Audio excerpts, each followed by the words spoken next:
영화를 좋아하시는 분은 지난 8월에 개봉된 봉오동 전투라는 영화 아마 보셨을 텐데요. 혹시 이 자리에 보신 분 계십니까? 이 봉오동 전투는 우리나라가 일제강점기에 있던 그때 있었던 전투였습니다. 무장 항일 독립군과 일본 군과의 전투였죠. 그때가 1920년이었습니다. 1920년 6월에 중국에 있는 지린성에 봉오동 계곡이라고 있습니다. 그곳에서 전투가 있었어요. 그러니까 우리 땅이 아니고 지금은 중국 땅, 그 당시는 간도에서 있었던 전투였습니다.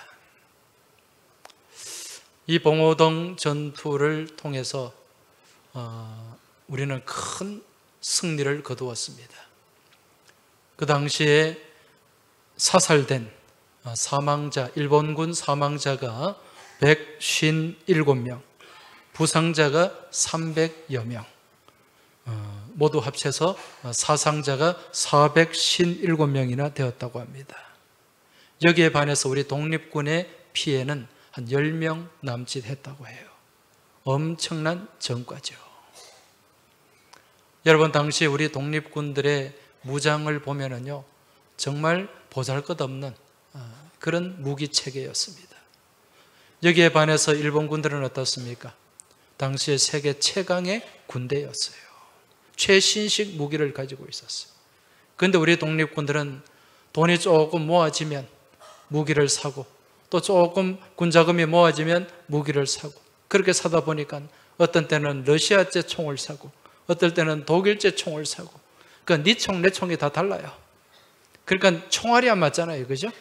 총알이 떨어지면 서로 주고받을 수도 없는, 이거는 굉장히 취약한 군대거든요. 그리고 훈련을 제대로 받았습니까? 낮에는 그 만주 벌판에서 농사 짓다가 밤에 모여서 그렇게 조금씩 훈련한 군사들, 이게 우리 독립군이에요. 그 일본군의 입장에서 볼 때는 정말 오합지졸이죠. 그냥 이들이 생각할 때는 군대라고 생각 안 하고 그냥 산의 도적대 정도로 그렇게 생각을 했던 것입니다. 이런 독립군한테 큰 피해를 당했으니 일본 군인들, 일본 사람들 자존심이 얼마나 상했겠습니까? 그리고 이 봉오동 전투가 6월 달에 있었고 그해 10월 달에 청살리 전투가 있었어요. 또 김자진 장군한테 또 한 방 맞았단 말입니다. 이 열받은 일본 군들이 어떻게 했습니까? 그 두 전투에 패배하고 난 뒤에 간도에 살던 우리 민족들 엄청나게 학살을 했어요. 그해 10월 달에 간도 참변이 있었습니다. 그때 죽은 사람이 한 3,500명 정도, 정확하게 3,469명으로 나와 있는데 엄청난 우리 백성들이 희생을 당했습니다. 그런데 우리 입장에서 볼 때 이 독립군의 승리가 정말 큰 승리고, 또 민족의 자긍심을 높여주었고, 또 독립군의 사기를 높여주었는데, 일본의 입장에서는 어떨까요? 물론 자존심이 상하지만 지금 일본은 세계전쟁을 지금 준비하는 나라예요. 당시 중국, 밑으로 필리핀, 인도네시아까지 그렇게 막 군사력을 동원해서 점령해 나가고 있는 나라였기 때문에 사실 이런 이 국지전은 큰 데미지, 큰 충격을 주지를 못했어요. 그래서 일본에서는 그다지 크게 문제가 되지 않았다는 거죠. 그래서 역사 기록들을 찾아봐도 일본 사람들은 그 피해 규모를 수십 명 그냥 사상을 입은 걸로 그렇게 기록을 하고 있어요. 그러니까 너무 다른 거죠. 이 보는 주체에 따라서. 우리 민족이 이런 항일 무장 독립 운동과 더불어서 또 1919년에 3.1 운동도 일으켰고, 또 그 이후에 또 계속 독립운동, 임시정부를 만들어서 독립운동을 펼쳤습니다. 그 결과 우리 민족의 독립의지가 또 세계 여러 나라들에게 알려지게 되었죠. 그런데 이러한 항일 독립운동이 우리 민족의 해방을 가져왔느냐? 해방을 가져오는데 결정적인 원인이 되었느냐? 여러분, 실제로는 그렇지가 않습니다. 순간순간 윤봉길 의사나 안중근 의사가 타격을 주긴 했지만 이런 일들로 인해서 우리가 독립을 쟁취하지는 못했다는 거죠. 여러분, 우리나라가 독립할 수 있었던 결정적인 계기, 결정적인 원인은 무엇이었습니까? 1945년에 8월 6일입니까? 그 히로시마에 떨어진 원자폭탄이에요. 그 당시에 히로시마에 그 도시의 인구가 한 25만 가량 됐는데 그 히로시마 상공 600m 지점에서 원자탄이 뻥 하고 터지는 그 순간에 7만 명이 그냥 목숨을 잃었어요. 뻥 하는 그 순간에. 그리고 그 3일 후에 또 8월 9일입니까? 나가사키에 또 하나 떨어졌죠? 그래서 그 원자탄으로 인해서 목숨을 잃은 사람만 25만 명입니다. 그리고 그 이후에 후유증으로 고생한 사람들 이루 말할 수가 없어요. 그러니까 일본 천황이 두 손 들었죠. 1945년 8월 15일 12시에 무조건 항복을 했습니다. 그 결과 2차 대전은 종식되었고 더불어 우리는 해방을 맞이하게 된 것입니다. 제가 이 말씀을 드리는 것은 일제강점 35년간에 있었던 우리 민족 독립투사들의 그 독립운동, 이런 일들이 무의미했다, 그렇게 제가 폄하하는 게 아닙니다. 그게 아니라 우리가 그처럼 열심히 투쟁하고 노력했지만 그러한 움직임들이 독립을 이루는 데 있어서, 일본이 항복하게 하는 데 있어서 결정적인 원인은 되지 못했다는 거예요. 따라서 우리나라의 독립은 우리의 힘이 아니라 우리의 영향권 밖에서 작용한 외부의 힘에 의해서 독립이 이루어진 것입니다. 이것은요, 우리나라뿐만 아니라 이스라엘의 역사도 마찬가지입니다. 이스라엘도 많은 압제를 당했고 또 포로 생활도 했지 않습니까? 주전 586년에 남유다가 멸망하고 이제 바벨론의 압제를 받게 되는데 이 이스라엘 백성들은 우리보다 더 심했어요. 우리는 그래도 우리나라에 머물러 있기나 했지, 이 사람들은 어땠습니까? 포로로 잡혀갔어요. 노예로 잡혀갔어요. 강제로 집과 고향과 땅을 다 떠나서 다른 나라에 사로잡혀가서 거기서 노예 생활을 했던 것입니다. 얼마나 힘들었겠어요. 얼마나 비참했겠어요. 그것도 70년 동안. 우리나라 35년의 기간도 엄청난 세월이었는데 70년 동안 그렇게 노예 생활을 하니 얼마나 그 서름이, 그 아픔이 뼈에 깊이 사무쳤겠습니까? 그러한 히브리 노예들의 그 서름을 담아서 만든 작품이 있어요. 유명한 오페라 그 작곡가 이태리의 베르디가 만든 그 나부코라는 것은 이 바벨론의 느부갓네살을 이태리 사람들이 줄여서 나부코라고 그렇게 불러요. 그 나부코에 보면은 마지막에 히브리 노예들의 합창이 있잖아요. 그 합창 가사가 뭐냐? 그들의 울분이고 그들의 서름이에요. 그걸 그렇게 막 쏟아내는 거죠. 그런데 그렇게 아무런 소망이 없는 그런 삶을 살다가 갑자기 어느 날 해방을 맞이하게 되었습니다. 무엇 때문에? 바벨론이 망하고 바벨론을 멸망시킨 페르시아가 들어와서 그때 그 왕, 고레스 왕이 이 바벨론에 잡혀온 모든 히브리 노예들을 해방시키고 고국으로 돌려보내라. 고레스 왕이 명령을 한 거예요. 칙령을 선포했던 것입니다. 그 결과 그들은 해방을 얻게 되었고 다시 고국으로 돌아올 수 있었다는 거죠. 이처럼 생각하지 못했던, 예기치 못했던 그런 해방을 맞이하다 보니까 이게 꿈이냐 생시냐, 꿈꾸는 것 같았도다, 지금 그렇게 고백을 하지 않습니까? 그리고 그들의 입은 귀에 걸려서 웃음이 끊어지지 않았고 입술에는 하나님을 향한 찬양으로 가득 넘쳐났다고 고백하고 있습니다. 여러분, 여기서 이스라엘의 해방을 이루게 한, 이스라엘의 이 해방을 이룬 주체는 누굽니까? 고레스? 페르시아의 고레스 왕입니까? 아니죠. 여러분, 모든 인간의 역사를 주관하시는 하나님이 이 일을 이루신 줄 믿으시기 바랍니다. 단지 고레스는 무엇이었습니까? 하나님의 도구였어요. 도구. 고레스라는 한 사람을 사용하셔서, 도구로 사용하셔서 하나님의 뜻을 이루신 겁니다. 이게 역사 가운데 놓여진 하나님의 섭리라는 거예요. 하나님께서는 이 역사를 다스림에 있어서 철저하게 사람을 세우시고 사람을 사용하여 하나님의 역사를 이루어 가십니다. 그러한 도구로 쓰임받는 대상은 하나님의 자녀들뿐만 아니라 하나님을 모르는 이방인들까지 다 포함이 된다는 거예요. 오늘 우리의 역사도 마찬가지입니다, 여러분. 이 나라의 역사 또한 이루어 가시는 분, 우리 하나님이신 줄 믿으시기 바랍니다. 따라서 인류의 역사는 철저하게 수동적인 역사예요. 수동적인 역사. 다시 말해서 사람들의 힘에 의해서 바꾸어가는 역사가 아니라 하나님께서 이루어가는 역사임을 믿음으로 깨달으시기 바랍니다. 역사의 주체는 누구라고요? 하나님이십니다. 한번 따라합시다. 인류의 역사는 사람이 바꾸는 것이 아니라 하나님이 이루어 가시는 역사이다. 네, 하나님께서 그 역사 가운데 개입하셔야 또 역사의 변혁이 일어나게 된다는 것입니다. 우리 인생의 역사 또한 마찬가지입니다. 우리 인생도 짧지만은 하나의 역사잖아요, 그렇죠? 이 역사를 이끌어 가시고 이 역사를 주관하시는 분도 하나님이세요.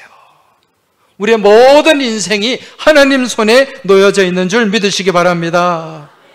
그래서 지혜로운 백성은 이 모든 인생을 어떻게 합니까? 하나님께 맡기는 거죠.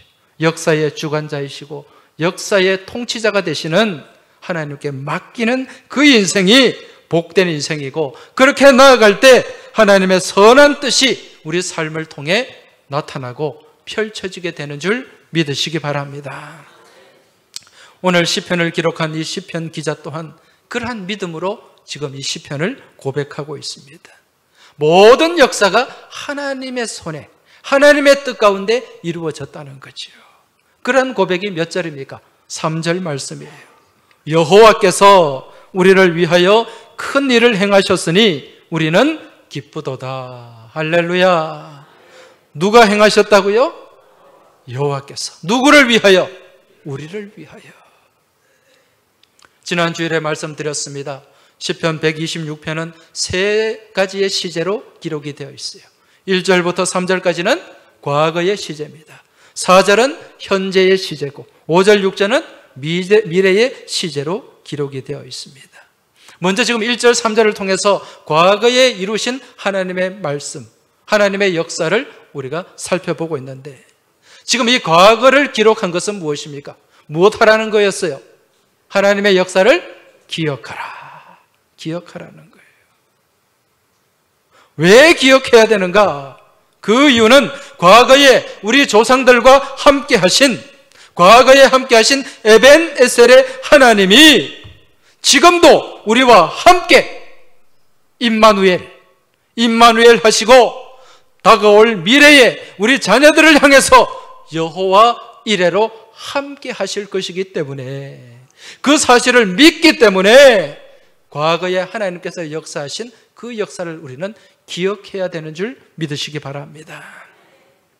이제 오늘 본문 4절은요, 현재에도 함께 하실 임마누엘의 하나님을 우리에게 보여주고 있습니다. 4절 말씀 다시 한번 보시면, 여호와여 우리의 포로를 남방 시내들같이 돌려보내소서, 이렇게 말씀합니다. 무엇을 돌려보내달라고요? 포로를 돌려보내달라. 이 말씀을 직접적으로 바라보면 지금 바벨론에 남아있는 포로를 돌려보내달라, 그러한 강구이기도 하지만 여기에 담겨있는, 여러분 이 말씀은 시편이잖아요, 그렇죠? 여러 가지 함축된 내용들이 많이 있어요. 이 포로를 돌려보내달라, 그 의미는 여러분 이 문자에 담긴 의미, 히브리 말로 슈브라는 말인데, 이 말은 운명을 바꿔달라는 거예요. 우리의 운명을 바꿔달라. 지금 오랫동안 포로 생활로 인해 지치고 낙심하고 포기하고 살아가는 우리의 현실, 처지, 우리의 이 운명을 바꿔달라는 간청, 기도를 하고 있다는 것입니다. 어떻게? 남방 시내들 같이. 남방 시내들 같이. 여러분, 이 남방 시내라는 말이 무슨 말일까요? 이 남방 시내라는 말은요, 원문에 보면 네게브라는 말로 기록이 되어 있어요. 네게브. 남쪽에 있는 시내라는 뜻이에요. 남쪽에 있는 시내. 그런데 이 네게브는 무엇인가? 평소에 물이 흐르는 하천이 아닙니다. 말라 있어요. 그래서 사람들이 길처럼 그렇게 다니는 곳입니다. 이걸 영어로는 와디라고 합니다. 와디. 건천, 마른 하천이라는 거죠. 말라 있어요. 그런데 평소에 말라 있던 이 하천이 우기가 되면은요, 갑자기 웅 하는 소리가 나면서 거대한 물이 밀려옵니다. 엄청난 물이 밀려와요. 평소에는 바짝 말라 있었는데 그 물이 밀려오면은요, 뭐 거기에 있던 여러 가지, 예를 들어 요즘 같으면은 자동차가 있다, 자동차도 다 밀어버리고, 뭐 집이 세워져 있다, 집도 밀어버리고, 엄청난 파워가 있는 거예요. 엄청난 능력이 있는 거예요. 여러분, 인터넷에서 이 와디를 한번 검색해서 특히 유튜브에 보면은요, 이 와디를 보면 그 물이 무섭게 밀려오는 그런 영상들이 있어요. 엄청납니다, 여러분. 이번에도 우리 이번 태풍에 물로 인해서 저기 강원도 지역에 큰 피해를 당했잖아요. 막 물이 휩쓸려 오니까 길도 무너지고 아스팔트도 무너지고 집도 무너지고 막 그런 상황이 벌어집니다. 지금 이 남방 시내 같이 갑자기 몰려오는 그 물, 거대한 물길 같이 무엇입니까? 파워예요. 힘이에요. 하나님의 능력이 바로 그렇다는 것입니다. 하나님의 그 능력으로, 그 권세로 우리의 무엇을 바꿔주소서? 운명을 바꿔주소서. 그 내용이 오늘 4절의 말씀입니다. 여러분 운명을 믿으십니까? 믿지 않는, 하나님을 모르는 사람들은 사람의 운명은 정해져 있다, 어떻게 할 수 없다, 그렇게 생각을 합니다. 그 생각이 뭡니까? 사주팔자에 매여 살아가는 거죠. 사주팔자. 아이고 내 팔자야 그러죠. 여러분, 팔자가 뭡니까? 그게 사람이 난, 연, 월, 또 시, 연, 월, 일, 시, 거기에 모든 운명이 매여 있다는 거예요. 매여 있다. 이게 운명론입니다. 운명론. 그러나 우리 기독교 신앙은 어떻습니까? 그런 운명에 매여 있지 않아요. 이 운명을 타파하고 새롭게 만들어가고 개척하는 것이 바로 기독교 신앙인 줄 믿으시기 바랍니다. 인도 사람들은요, 그 카스트 제도에 매여서 나는 평생 이 계급에 매여서 이게 내 운명이야, 그렇게 생각하고 살아간단 말입니다. 옛날에 우리 사회가 그랬잖아요. 평생 종이면 평생 종입니다. 어떻게 거기서 탈출할 수가 없는 거예요. 그런데 하나님 신앙 안에서는 그렇지가 않습니다. 여러분, 우리가 아무리 저주받은 인생이요, 쫄딱 망한 인생일지라도 우리가 예수님을 만나고 하나님을 제대로 만나면 그 인생이 바뀌게 되고 운명이 바뀌게 되는 줄 믿으시기 바랍니다. 왜? 우리 예수님이 우리 인생의 누구이기 때문에, 주인이기 때문에. 여러분, 일제강점기에 김규식 선생 혹시 아십니까?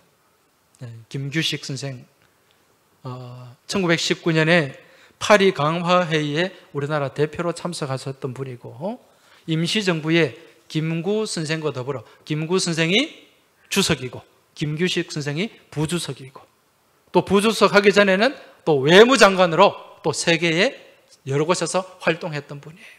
이분이 그 당시에 8개국어를 했다 그래요. 8개국어를. 근데 이분이 어떤 사람인가? 4살에 고아가 되었어요. 여러분, 그 당시에 4살에 고아가 되면 희망이 있습니까? 소망이 있습니까?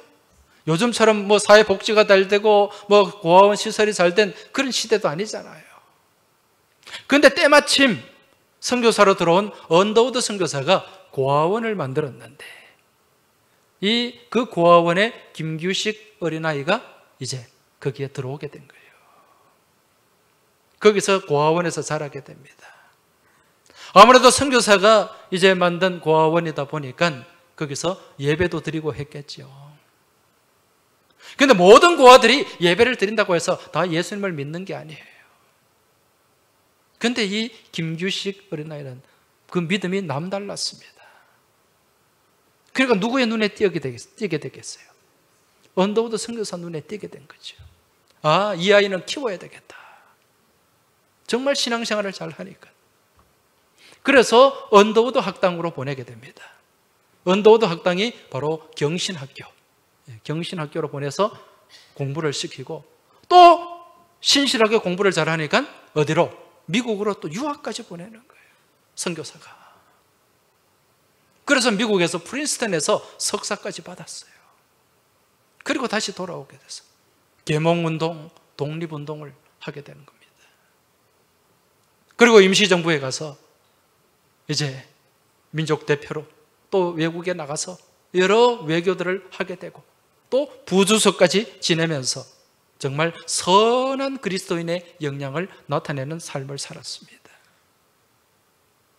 여러분, 만약에 이 김규식 선생이 고아원에서 그렇게 고아가 되어서 하나님을 제대로 만나지 못했더라면 아마 평생 그렇게 고아로 살면서 부모를 원망하고 자신을 한탄하는, 그 자신의 운명, 자신의 처지를 한탄하는 그런 삶을 살았을 거예요. 그런데 하나님을 만나게 된 거예요. 하나님을 만남으로 인해서 그 인생이 바뀌고 그 인생의 운명이 바뀌게 된 줄 믿으시기 바랍니다. 여러분, 극동방송을 자주 들으십니까? 극동방송 누가 창립했죠? 김장환 목사님이죠. 여러분, 이 김장환 목사님 세계 침례교 총회장까지 지낸 분이에요. 수원중앙침례교회를 또 개척하시고 그리고 극동방송을 창립하고. 그런데 이분이 어떤 분입니까? 어릴 때 미군 부대 하우스보이로 일했던 사람이에요. 찢어지게 가난한 집에, 그 집의 10남매 중에 막내였어요. 아무런 돌봄도 받지 못했습니다. 그래서 미군 부대 하우스보이로 갔다가 거기서 중사를 만나서 그렇게 이제 미국으로 가게 되고 유학하고 목사까지 되었습니다. 그 집은요, 철저한 불신앙의 집이었고 기독교를 대적하는 가정이었어요. 그런데 이 김장환 목사가 누구를 만났습니까? 하나님을 만나게 된 거예요. 주님을 만나면서 그 인생이 바뀌게 됐단 말입니다. 지금 얼마나 지금까지 귀하게 들어 쓰셨습니까? 그리고 그렇게 하나님을 대적하던 그 집안 식구들이요, 지금 목사가 되고 장로가 되고 권사가 됐단 말입니다. 이것이 바로 우리 인생을 바꾸어 나가시고 우리 운명을 바꾸어 나가시는 하나님의 능력인 줄 믿으시기 바랍니다. 무엇처럼? 남방 시내들처럼 포로들을 돌려보내듯이 하나님의 기적이 우리 삶 가운데 하나님이 함께 하시면 나타나게 된다는 사실입니다. 여러분, 기적을 믿으십니까? 기적을 믿으세요? 기적이 있습니까? 없습니까? 기적은 있어요. 기적이 있습니다. 자꾸 우리는요, 우리 차원에서, 우리 생각에서 하나님의 능력을 가두어 버리려고 합니다. 한 차원만 넘어서면요, 그게 기적입니다. 제가 자주 말씀드리지만 평면은 2차원이에요. 이 평면을 왔다 갔다 하는 개미 입장에서 3차원은 공간이죠. 입체죠. 그죠? 예. 공중을 팔딱팔딱 뛰는 벼룩을 보면 이건 기적이잖아요. 기적. 아니, 뭐 저런 게 다 있지? 개미 입장에서는 기적이, 벼룩의 입장에서는 이거 아무것도 아니에요. 우리가 볼 때도 아무것도 아니에요. 여러분, 우리 하나님은 우리의 차원을 뛰어넘는 분입니다. 할렐루야. 자꾸 하나님을 내 차원 안에 가두지 마세요. 내 차원 안에서 하나님을 생각해서 이건 할 수 있는 일, 이건 못하는 일, 아이고 이건 있을 수 없는 일이야, 그렇게 판단하지 말라는 거예요. 성경에 있는 기적들이 얼마나 많습니까? 오병이어 기적, 무리를 걷는 기적, 이런 기적을 보면서 아이고 이게 어떻게 이런 일이 일어날 수 있어, 어떻게 물고기 2마리, 보리석 5개로 5,000명이 먹는단 말이야. 하나님의 능력을 제한하지 마시기 바랍니다. 하나님이 역사하시면, 우리 차원을 뛰어넘는 우리 주님이 역사하시면 여러분, 기적은 상식이 되는 줄 믿으시기 바랍니다. 자꾸 하나님을 가두지 말라는 거예요. 우리 옆에 계신 분들에게 좀 말씀해 주시기 바랍니다. 옆에 계신 분들에게 차원을 뛰어넘는 믿음을 가지시기 바랍니다. 하나님 안에서는 기적이 상식입니다. 할렐루야. 이제 오늘 5절, 6절 말씀을 보면은요, 이런 기적의 하나님을 믿는 주의 백성들이 해야 될 일, 가져야 할 모습, 그걸 미래 시제에 담아서 말씀을 해주고 있습니다. 5절, 6절 말씀 같이 한번 읽어보겠습니다. 눈물을 흘리며 씨를 뿌리는 자는 기쁨으로 거두리로다. 울며 씨를 뿌리러 나가는 자는 반드시 기쁨으로 그 곡식단을 가지고 돌아오리로다. 할렐루야. 자, 5절, 6절 말씀을 보니까 어떻습니까? 같은 말씀이에요? 다른 말씀이에요? 5절이나 6절이나 같은 말씀이죠. 같은 말씀을 지금 반복을 하고 있는 겁니다. 여러분, 성경에는 말씀을 반복하는 이유가 한 가지 있다 그랬어요. 그게 뭡니까? 강조하는 거죠. 중요하다는 거죠. 꼭 해야 된다는 거죠. 지금 하나님이 강조하고 지금 중요하게 말씀하는 것, 꼭 해야 되는 것, 지금 그게 뭐라는 겁니까? 씨를 뿌리는 거예요. 씨를 뿌리는 것, 이것은 해도 되고 안 해도 되는 것이 아니라 반드시 꼭 해야 되는 일이라는 것, 이걸 우리에게 말씀하고 있습니다. 그런데 표현이 좀 이상해요. 어떻게 씨를 뿌리라고 말씀하죠? 눈물로 씨를 뿌리라. 눈물로. 왜 눈물로 씨를 뿌리라고 말씀합니까? 여러분, 씨를 뿌릴 때 눈물로 뿌립니까? 사랑은 눈물의 씨앗이다 그러면서 씨를 뿌립니까? 아니잖아요. 씨를, 배추씨를 심든 뭐 다른 어떤 무슨 씨를 심든 우리는 기대를 가지고 소망을 가지고 기쁨으로 씨를 심어요. 왜? 이 씨를 심으면 나중에 또 많은 결실을 거둘 수가 있기 때문에. 그런데 오늘 말씀에는 눈물로 씨를 뿌리라. 이유가 있습니다, 여러분. 이 당시에 이들의 삶의 정황을 우리가 살펴봐야 됩니다. 지금 이들은 어디에서 돌아왔습니까? 포로에서 돌아왔어요. 포로에서 돌아올 때 많은 것을 싸가지고 왔을까요? 대충 그렇게 짐을 챙겨서 왔을까요? 대충 챙겨서 왔죠.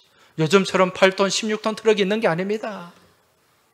그저 자기들이 움직일 수 있는 그 먼 거리를 오려면은요, 그냥 최소한의 것을 가지고 와야 돼요. 고국으로 돌아왔습니다. 와서 이들은 뭘 했습니까? 성전을 재건했어요. 그러면서 시간이 많이 흘렀습니다. 이제 씨를 뿌리려고 보니까 먹을 양식이 별로 없어요. 여러분, 이 씨를 뿌려야 되는데 무엇을 포기하고 씨를 뿌려야 됩니까? 먹을 양식을 포기하고 씨를 뿌려야 되는 거예요. 지금 당장 먹고서 배고픔을 해결하느냐, 아니면 허리띠를 졸라 매고서 씨앗을 뿌리느냐, 지금 이런 기로에, 이런 문제에 직면한 것입니다. 많은 것을 가지고 뿌리는 게 아니에요. 지금 이들이 씨를 뿌리는 것은 목숨을 담보하고 씨를 뿌리는 것입니다. 그런데 지금 이들이 뿌리는 땅은 어떻습니까? 기름진 땅입니까? 씨앗만 심어놓으면 잘 자라는 땅이에요? 물도 없는 아주 간조한 땅입니다. 씨앗을 심었는데 이 씨앗이 날까 안 날까 의심스러워요. 난다는 보장이 없어요. 오히려 안 나고 말라버릴 가능성이 더 많습니다. 여기에 자기의 목숨과도 같은 그 씨앗을 뿌린다는 것, 심는다는 것, 이건 엄청난 모험이라는 거죠. 그런데 어떻게? 뿌려야 된다. 그걸 뿌리려면 눈물을 흘리지 않을 수가 없는 거죠. 눈물을 흘리더라도, 눈물을 흘리면서까지라도 무엇을 해야 된다? 씨를 뿌려야 된다. 왜? 씨를 뿌려야만 내일이 있고 미래가 주어지기 때문에 그렇다는 것입니다. 씨앗을 뿌려도 나지 않을 것 같은 염려와 근심, 두려움이 계속 엄습하지만 때로는 이렇게 포기하고 씨를 뿌리는 것이, 이 건조한 땅에 뿌리는 것이 마치 미친 짓 같이 여겨지기도 하지만 그럼에도 씨를 뿌려야 된다는 거예요. 왜? 뿌려야만 거둘 수가 있기 때문에. 근데 씨를 뿌리는데 무엇으로 뿌려야 된다는 겁니까? 믿음으로 뿌려야 돼요. 지금 이 메마른 땅, 거친 땅, 여기에 씨앗을 뿌려 놓으면 남방 시내와 같은 그 능력으로 우리에게 다가오시는 하나님의 능력, 하나님의 기적이 함께하면 씨앗은 나게 되고 자라게 되고 열매를 거둘 수 있다는 그 믿음으로 씨를 뿌려야 된다는 거죠. 여러분, 믿음 안에 열매가 있습니다. 믿음 안에 능력이 있습니다. 여러분, 그렇게 울며 씨를 뿌리고 그러한 믿음으로 뿌려 놓으면 결과가 어떻다는 것입니까? 6절 말씀, 울며 씨를 뿌리러 나가는 자는 어떻게 반드시 기쁨으로 그 곡식단을 가지고 돌아오리로다. 반드시를 주목하시기 바랍니다. 반드시 이루어집니다. 믿음으로 뿌리면 반드시 거두게 됩니다. 누가 역사하시기 때문에? 하나님이 역사하시기 때문에. 여러분, 우리가 사는 삶 가운데도 눈물로 씨를 뿌려야 할 때가 얼마나 많은지 모릅니다. 이것을 뿌리려면요, 내가 가진 많은 것을 포기하고 담보해야 될 때가 있어요. 뿌리는 것이 너무도 비현실적이고 때로는 미친 짓처럼 여겨질 때도 있습니다. 그러한 비현실적인 상황 가운데서도 거친 광야에 길을 내시고 메마른 사막에 물길을 내시는 하나님이 역사하시면 가능하게 되는 줄 믿으시기 바랍니다. 싹이 나게 되는 줄 믿으시기 바랍니다. 꽃이 피게 되는 줄 믿으시기 바랍니다. 열매를 거두게 되는 줄 믿으시기 바랍니다. 뿌려야 됩니다. 씨앗이 나지 아니하면 어떻게 할까? 의심에 매이지 마시고 하나님이 역사하시면 반드시 나고 자라고 결실을 거두게 된다는 믿음을 붙잡고 나가시길 주의 이름으로 축원합니다. 다시 한번 우리 곁에 계신 분들에게 말씀하시기 바랍니다. 의심에 매이지 마시기 바랍니다. 믿음을 붙잡고 나가시기 바랍니다. 씨를 뿌릴 때에 나지 아니할까 염려하며 심히 애탈지라도 나중 예수께서 칭찬하시리니 기쁨으로 단을 거두리로다.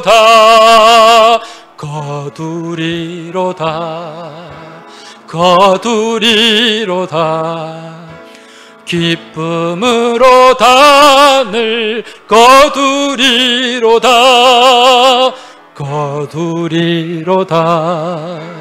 거두리로다. 기쁨으로 단을 거두리로다. 할렐루야. 거두게 될 줄 믿습니다.